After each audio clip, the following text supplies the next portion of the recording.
आप सभी को राधे राधे, जय श्री कृष्णा। मैं सूर्यकांत द्विवेदी कैवल्य एस्ट्रो वर्ल्ड में आप सभी लोगों का एक बार पुनः से स्वागत करता हूं, एक बार पुनः से हार्दिक अभिनंदन करता हूं। यह जो मैं जानकारी लेकर के आया हूं, यह जानकारी आप लोगों के लिए बड़ी ही लाभकारी है। आप लोग बहुत लोग ये जो टाइटल और थंबनेल हमने डाला है इसको देख करके वीडियो देखेंगे नहीं, क्योंकि उनको लगेगा कि यह उनके काम का नहीं है। लेकिन मैं आपको बताऊं कि जिनके घर में जिनके पितर प्रसन्न नहीं है, और मैं आपको ये भी बताता चलूं, बहुत लोग कहते हैं कि हमारे ऊपर तंत्र है, मंत्र है, टोना है, टोटका है, जादू है।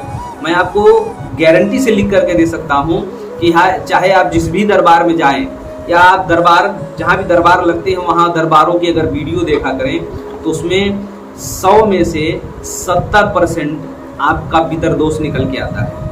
अगर आप ज्योतिषियों के पास जाएंगे वर्तमान समय में तो 100 में से 70 ज्योतिषी, अगर अच्छे पढ़े लिखे सुयोग्य ज्योतिषी के पास जाएंगे तो 100 कारणों में से 70% कारण आपका पितर दोष निकाल करके देंगे।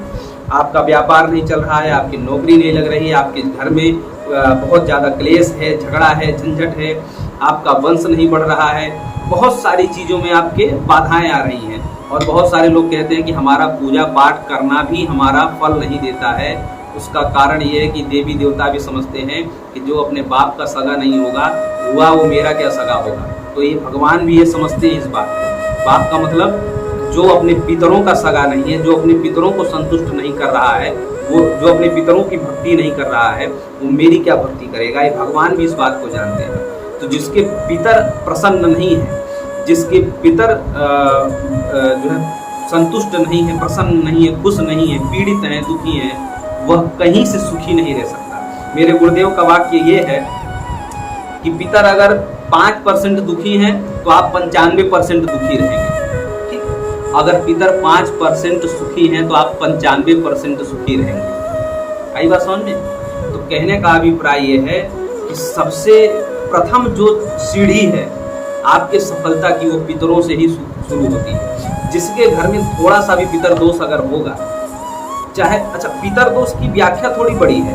पितर दोष पुल्लिंग शब्द है, लेकिन पितर दोष में मातृदोष, भ्रातृदोष, पितृव्य यानी कि चाचा का दोष, ये कोई भी अगर पितर अगर आपके घर में डिस्टर्ब है, ठीक है, चाहे वो पुरुष हो चाहे स्त्री हो, उसका दोष का संज्ञा अलग अलग है, लेकिन सभी प्रकार के दोषों को एक संज्ञा दे दी गई है, पितर दोष। ठीक है, उस पितर दोष में चाहे पुरुष पितर बन के परेशान हो, पीड़ित हो या पीड़ित कर रहा हो, या चाहे महिला पितर बन करके परेशान हो या पीड़ित कर रही हो, जो भी है आप अपने हिसाब से समझ लीजिए। लेकिन कहने का मतलब है कि सबको पितर दोष की संज्ञा दे दी गई है। ठीक है, बाकी अगर अलग अलग व्याख्या जब पितर दोष पढ़ाया जाता है, कर्मकांड में पितर दोष का वर्णन किया जाता है, गुरुजन पढ़ाते हैं तो उसको अलग अलग करके पढ़ाते हैं। इस प्रकार का व्यक्ति अगर मरा होगा तो इस प्रकार का पितर बनेगा, उसको उसके दोष का ये नाम है। लेकिन सभी प्रकार के जो है मरे हुए लोगों का जो दोष है उसको पितर दोष की संज्ञा दे दी गई है। ठीक है, इतना आप समझिए। और उनमें से हम ये नहीं कह रहे हैं कि सारे पितर दुखी रहते हैं, सारे पितर ही आपको परेशान करते हैं। अगर कोई एक भी अगर उसमें से असंतुष्ट हुआ तो आपको पीड़ित करेगा। ठीक है, इतना ही नहीं, दूसरे की पितर भी आपको परेशान करते हैं और दूसरे के पितर भी आपके पितरों को परेशान कर सकते हैं, उसके कारण भी आपको परेशानी आ सकती है। ठीक है, कहाँ कहाँ किस किस प्रकार से या पितरों का कोई बंधन लगा दिया वो भी पितर दोष है, इसको भी पितर दोष ही कहा जाता है। अगर बंधन लगा है उसके कारण भी आपके जो पितर हैं आपके लिए खुल करके उनका आशीर्वाद, उनकी कृपा नहीं आ रही है, ये भी पितर बंधन है। ठीक है, पितर बंधन होना और पितृदोष होना ये बहुत बड़ा एक प्रकार से समझ लीजिए कि कष्ट है और बहुत बड़ा दुख का विषय है। पितर हमेशा सुखी संतुष्ट होना चाहिए, इसीलिए प्रायः लोग स्नान करते समय पितरों की जलांजलि रोज देते हैं। हमारे वैदिक कर्मकांड में पितरों को रोज जल देने का विधान है। ठीक है, रोज ना दे सके तो कम से कम पूर्णिमा अमावस्या के दिन जल अवश्य देना चाहिए। यहाँ वाराणसी में आप आकर के देख सकते हैं, पूर्णिमा और अमावस्या के दिन खास करके जो मद्रास के रहने वाले लोग हैं वो लोग जरूर पिंड दान करते हैं गंगा जी में जाकर। ये आप यहाँ पर किसी भी घाट पर आप देख सकते हैं, ऐसा नहीं कि कोई विशेष घाट है, किसी भी घाट पर आप पूर्णिमा अमावस्या, कुछ लोग एकादशी के दिन भी आकर के यहाँ पर अपने पितरों के नाम से पिंडदान, प्रत्येक पूर्णिमा अमावस्या, ऐसा नहीं, प्रत्येक पूर्णिमा अमावस्या के दिन आकर यहाँ आप देखिए तो आपको दिखेगा कि पिंडदान करते हुए मद्रास के लोग खास करके। और इसीलिए उत्तर भारत के लोग सुखी हैं, क्योंकि वो लोग परंपरा को अभी भी निर्वहन कर रहे हैं। वो लोग इस चीज को बोझ नहीं मानते हैं। श्रावण आता है आप लोग प्रसन्न होते हैं, नवरात्रि आती है आप लोग प्रसन्न होते हैं, बहुत धूमधाम से होली दीपावली आप लोग मनाते हैं, लेकिन जब पितृपक्ष आता है तो आप लोगों को बोझ लगता है कि छुआछूत का महीना आ गया, ऐसा आप लोगों को महसूस होता है, जो कि आपके सफलता की पहली सीढ़ी पितर पक्ष से ही शुरू होगी। कभी भी ये जानकारी आप लोग देखिए पूरा ध्यान से, तभी आप लोगों को पूरा समझ में आएगा। ये जो पितृपक्ष का महीना आता है आप लोगों के जीवन के लाखों परेशानियों को खत्म कर सकता है। जिनके घर में बहुत ज्यादा कर्ज होता है पितृदोष के कारण भी हो सकता है, वंश नहीं बढ़ रहा है पितृदोष के कारण हो सकता है, जीवन में व्यापार आर्थिक समस्या जितनी भी आ रही है ये पितृदोष के कारण हो सकता है, अनावश्यक झगड़े क्लेश झंझट ये सब पितृदोष के, कोर्ट कचहरी वगैरह ये सब पितृदोष के कारण हो सकता है। कोई बड़ी बात नहीं है। देवी देवताओं की कृपा या साधना में सफलता, सिद्धियों में सफलता नहीं मिल रही है, मंत्र तंत्र में सफलता नहीं मिल रही है, पढ़ाई लिखाई में सफलता नहीं मिल रही है, लूले लंगड़े लोग पैदा हो रहे हैं, अकाल मृत्यु मर रहे हैं, ये सब पितृदोष के कारण हो सकता है। कोई बड़ी बात नहीं। इसलिए पितृदोष को छोटा मोटा, जब कोई ज्योतिषी या कोई व्यक्ति पितृदोष कहता है तो लोग समझते हैं पितृदोष मतलब क्या होता है। मतलब कोई आदमी जानबूझ करके आपको जिन्न जिन्नात खबीज भूत प्रेत ब्रह्म राक्षस बताए तभी आप लोग संतुष्ट होंगे। पितृदोष बोल दिया इससे आप लोगों की संतुष्टि नहीं है, जबरदस्ती ब्रह्म राक्षस आप लोग सुनना चाहते हैं कि ब्रह्म राक्षस बोल दे तभी हम लोग उपाय करवाना शुरू करेंगे। पितृदोष सबसे बड़ा दोष है, ये ठीक होना चाहिए, ठीक है। और पितृदोष ठीक करने का ये एक महीना आता है, एक पावन अवसर आता है जो 11 सितंबर 2022 दिन रविवार से अब की साल आ रहा है। आप सभी लोग अपने अपने प्रकार से पितृदोष का समन करवाइए। पितृदोष का विशेष समन करने का जो हम प्रतिवर्ष एक योजना चलाते हैं, एक समझ लीजिए शिविर के रूप से हम एक कार्य करवाते हैं। अगर आप लोग उससे, मैं ये नहीं कह रहा हूँ कि मैं किसी लोभवश कह रहा हूँ, मैं प्रतिवर्ष करवाता हूँ। हालांकि चैनल पे मैं नहीं देता था क्योंकि चैनल अभी बहुत जल्दी हमने इस पर बहुत ज़्यादा जानकारियाँ देना हमने आरंभ किया है, लेकिन इस वर्ष हम चैनल पे इसलिए जानकारी दे रहे हैं कि जो लोग ये बात जानते नहीं है वो लोग जान जाएं, और जो लोग जान करके किसी मन में संशय संकोच के नाते आ नहीं पाते वो लोग आ सके आसानी से, ठीक है। पितृदोष हमने जो अभी तक प्रैक्टिकल किया है, जो हमने जो तंत्र मंत्र के हम आपको जानकारियाँ दे रहे हैं वो तो दे ही रहे हैं। ये जो पितृदोष पूर्ण रूप से खत्म करने का हमने अपने जीवन में आजमाया है कि त्रिपिंडी श्राद्ध। त्रिपिंडी श्राद्ध जो है काशी पिशाच मोचन एक कुंड है। हनुमान जी वहाँ के मुख्य अधिष्ठाता देव हैं।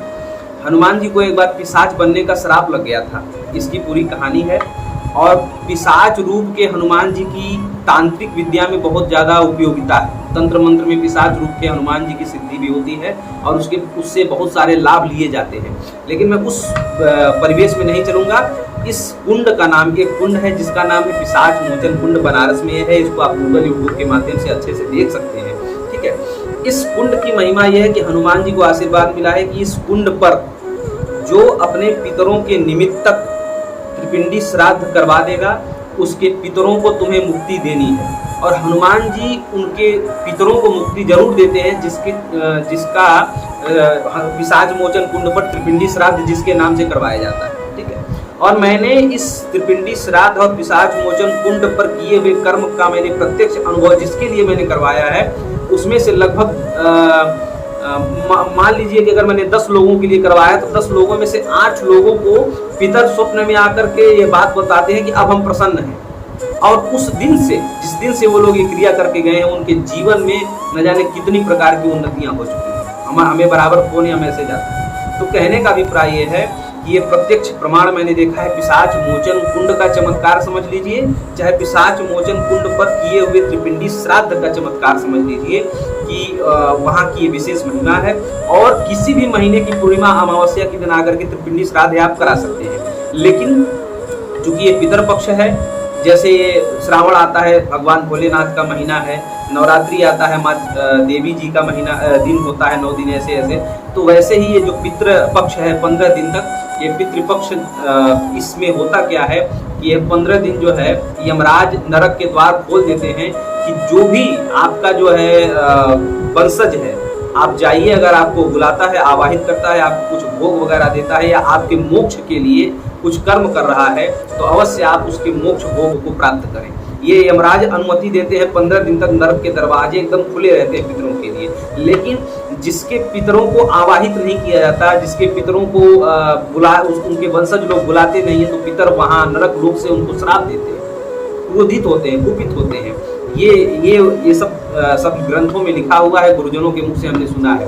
तो उस श्राप के कारण, उस बद्दुआ के कारण आप लोगों के जीवन में तमाम प्रकार की जो ये बराबर दुर्घटना वगैरह, आग लग जाना, जल जाना, घर गिर जाना, ये सारी चीजें, बार बार सांप घर में निकलना, बार बार सांप के स्वप्न देखना, ये सारे लक्षण लगभग पितर दोष से संबंधित है। ठीक है, पितर दोष जिसके घर में होता है उसके घर में तंत्र मंत्र बहुत ज्यादा काम करता है। ठीक है, मतलब उसके घर में तंत्र मंत्र बहुत जल्दी लग जाता है। पितर दोष बहुत बड़ी चीज है। इसको छोटा जब किसी के मुख से आप सुनते हैं, अगर कोई सही जानकारी देने वाला व्यक्ति ये कहता है कि पितर दोष है, तो आप जरूर उसको समन करवाने की पूरी कोशिश करें। इसको तांत्रिक विधि से भी खत्म किया जा सकता है, वैदिक विधि से भी इसको पूरा जड़मूल खत्म किया जा सकता है, कोई दिक्कत नहीं है। ये जो मैं आपको बताने जा रहा हूँ त्रिपिंडी श्राद्ध है, पूर्ण रूप से वैदिक है और ये हमारा अनुभूत प्रयोग है। हालांकि मैं इस प्रयोग को मैंने अपने जीवन में एक बार ही करवाया है, कोई ऐसी विशेष अनिवार्यता आ गई थी तो मैं ही बैठा था करवाने के लिए। लेकिन जिन लोगों को करवाना है या जो लोग इस पितृपक्ष में आकर के, बनारस आकर के पिशाच मोचन कुंड पर बैठ करके अपने पितरों के निमित्तक और पितृदोष के समनार्थ, निवारणार्थ अगर ये त्रिपिंडी श्राद्ध करना चाहते हैं, तो मैं लोगों को पहले ही बता देता हूँ कि पितर पक्ष में थोड़ी सी जगह की कमी रहती है। हो सकता है कि संकीर्णता में बैठ करके आप लोगों को करना पड़े, लेकिन पूरी जिम्मेदारी आपके आने की, आपके रहने की, आपके खाने की व्यवस्था और आपके उचित, क्योंकि मैं आपको बताऊं, हमने बहुत ऐसे वैदिक आचार्यों से वार्तालाप किया तो जो मंत्र के बहुत बड़े जानकार हैं, लगभग ऋग्वेद, यजुर्वेद, सामवेद, अथर्ववेद, ये चारों वेद के मंत्र उनको कंठस्थ हैं, लेकिन वो लोग त्रिपिंडी श्राद्ध कराने से दूर होते हैं, क्योंकि त्रिपिंडी श्राद्ध बड़ी ही बारीकी से और बहुत ही धैर्यवान ब्राह्मण करवा सकता है। जिस ब्राह्मण के अंदर धैर्य नहीं होगा त्रिपिंडी श्राद्ध नहीं करवा पाएगा, क्योंकि उसमें एक एक क्रिया बड़ी बारीकी से, बड़ी सूक्ष्मता से करवाना होता है। सब लोग नहीं करवा सकते त्रिपिंडी श्राद्ध, चाहे वह कितने भी बड़े वेद के पारंगत विद्वान हो। त्रिपिंडी श्राद्ध करवाने वाला व्यक्ति कम से कम 50-60 बार या इससे ज्यादा बार अगर अपने गुरु के सन्निधि में रह करके करवा चुका है, वो व्यक्ति फिर आचार्य बन करके त्रिपिंडी श्राद्ध करवा सकता है। हमारे संपर्क में ऐसे आचार्य जन हैं जिनसे मैं पहले भी करवाता रहा, अपने यजमानों के पितर दोष समनार्थ के लिए मैं करवाता था। ऐसे आचार्य की सन्निधि में आप सभी लोगों का हो सकता है। तो जो लोग करवाना चाहें, 11 सितंबर से पितृपक्ष आरंभ हो रहा है। आप लोग जिस भी दिन आना चाहें, तो ये जो नंबर आपको स्क्रीन पर दिख रहा है, इस पर आप लोग संपर्क करें। इसकी पूरी दक्षिणा आपको मैं बता देता हूँ। 23,000 रुपये दक्षिणा लगेगी। आपको ना तो घर से कोई सामान लाना है, ना तो बनारस में आकर के आपको सामान खरीदना है। एक दिन आपके रहने खाने की व्यवस्था उसी दक्षिणा में आपको रहेगी और सारी सामग्री जो भी त्रिपिंडी श्राद्ध में लगने वाली सामग्री भी उसी में आपके 23,000 रुपये में भी ऐड रहेगा। ब्राह्मणों की दक्षिणा, ब्राह्मणों का वर्ण और ब्राह्मणों को जो त्रिपिंडी श्राद्ध कराने के बाद आपको भोजन करवाना रहता है, तो आप अपने घर से तो खिला नहीं सकते, तो जो पवित्र और बिना लहसुन प्याज का बना हुआ भोजन भरपेट जो ब्राह्मणों को कराया जाता है वो भी उसी में संग्रहित रहेगा। और एक गौदान करवाया जाता है, तो गौदान नहीं हो सकता है उतने पैसे में, तो उसके लिए हम लोग गौचारण का व्यवस्था करते हैं गौशाला में, आपके उसी पैसे में से हम लोग दान करते हैं। ठीक है, और सबसे बड़ी बात है कि पंडा प्रणामी यानी कि पुरोहित जी की जो सेवा दक्षिणा है वो भी उसी में से हम लोग उसी में से होता है। ये सारी चीजें जोड़ करके जो प्रतिवर्ष हम लोग करते हैं, तो हम लोगों को याद है, तो प्रतिवर्ष के अनुसार ही मैं ये दक्षिणा बता रहा हूँ। उसमें से न तो कुछ बढ़ाया गया है न तो कुछ घटाया गया है। जो प्रतिवर्ष जो दक्षिणा लगती है वही हमने इस वर्ष भी रखा है। और जिन लोगों को आना हो तो बड़े ही, आपको आना कहाँ है, आपको बनारस कैंट स्टेशन उतरना है।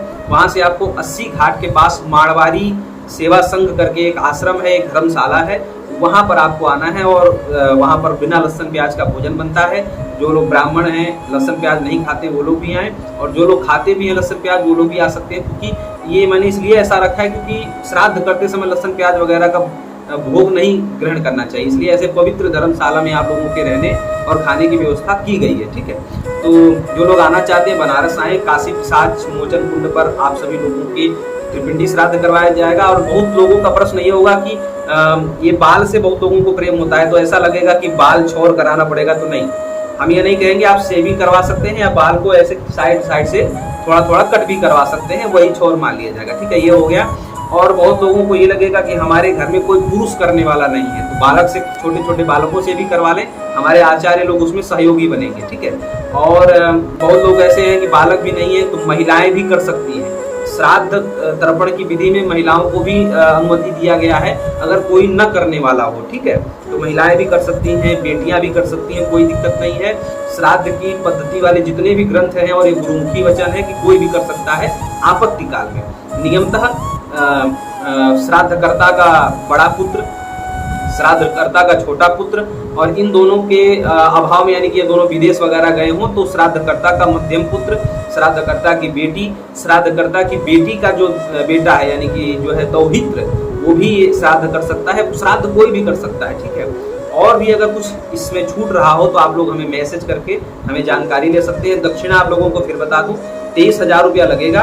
आपको अपने घर से क्या क्या लाना है वो मैं आपको बता देता हूँ। अपने घर की मिट्टी लानी है, आपके जो पितर आप लोगों को ज़्यादा ऐसा लगता है कि इनके कारण हमारे घर में उग्रता ज़्यादा है, उनकी फ़ोटो ला सकते हैं। बहुत लोगों का फ़ोटो ऐसा होगा पूर्वजों का कि बहुत क्लियर नहीं आया होगा, तो धुंधला वाला भी फ़ोटो ला सकते हैं, ब्लैक एंड व्हाइट वाला भी फ़ोटो ला सकते हैं। मोबाइल में खींच करके ले आइए, यहाँ पर कंप्यूटर से निकलवा भी लिया जा सकता है, कोई दिक्कत नहीं। ठीक है, तो ये भी कार्य आप कर सकते हैं। और जिनका फोटो ना हो तो उनका नाम वगैरह भी ला सकते हैं। ऐसा लगता है बहुत लोगों को याद है कि हमारे स्पीकर की वजह से हमारे घर में गड़बड़ी हो रही है, तो ऐसा नाम भी अगर याद हो तो नाम भी आप लिख करके आइएगा। ठीक है, और जिन लोगों के पिता नहीं है, या जिन लोगों की खास पिता या माता, यानी कि दादाजी परदादाजी नहीं कह रहा हूँ, पिता या माता जी नहीं है, उन लोगों को तो जरूर ये कार्य करना चाहिए।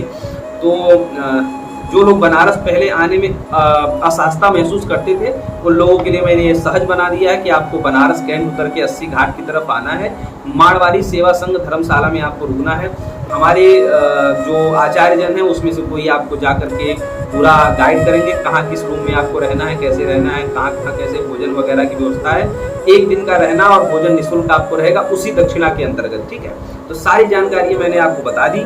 प्रतिवर्ष की तरह इस वर्ष भी पितृपक्ष में यह आयोजन रखा जा रहा है। जिन जिन लोगों को आना होगा वो लोग 11,000 दक्षिणा पहले ही देंगे। और मैं आपको ये बता दूं कि जो डेट आपके लिए कंफर्म कर दी जाएगी, और उस मान लीजिए आप कैंसिल करते हैं, अपना ये प्रोग्राम कैंसिल करते हैं, तो वो 11,000 वापस नहीं मिलेगा। इसका कारण मैं आपको बता दूं कि आप कार्यक्रम भले न करवाएं, लेकिन जो ब्राह्मण आपके लिए निश्चित कर दिए जाएंगे वो फिर और कार्यक्रम नहीं लेंगे, और यानी कि दूसरे लोगों का श्राद्ध वगैरह का कार्यक्रम नहीं लेंगे, तो उनको वो दक्षिणा उन्हीं को दे दी जाएगी। क्योंकि उस दिन का कैंसिल होगा तो उन लोगों का भरण पोषण कैसे होगा, यानी कि उनके जो दिन उनका जाएगा बिना क्रिया के, या आपके नाम से जब बुकिंग हो चुका है तो बुकिंग की राशि 11,000 रखी है, वो पहले ही आपको देना पड़ेगा, तभी वो दिन आपके लिए बुक किया जाएगा। और उसके बाद वो जो राशि है वो वापस नहीं की जाएगी, उन्हीं ब्राह्मणों को दान दे दिया जाएगा। ठीक है, तो जो है सो स्पष्ट है। और बाकी जो सेवा राशि है यानी कि 23,000 है, तो 12,000 आपको यहाँ आने पर, पूरी क्रिया हो जाने पर आपको देना रहेगा। ठीक है, तो चलिए, जिसको ये जानकारी अच्छी लगी है वो लोग हमें बताएं कमेंट करके, और किस किस प्रकार की जानकारी आप लोगों को चाहिए वो भी कमेंट करके बताइए। हमारे अन्य भी चैनल निर्माण हो चुके हैं, उन पर वीडियो अपलोड हो चुके हैं, और बहुत ही जल्दी आप लोगों को ऐसी ऐसी जानकारियां मिलेंगी जो आप लोगों ने कभी सोची समझी या जानी ही नहीं होगी। वो सारी जानकारियां आपको अन्य चैनलों के माध्यम से हमारे ही आपको प्राप्त होगी। चलिए, बहुत जानकारी हो गई, फिर मिलते हैं। राधे राधे, जय श्री कृष्ण।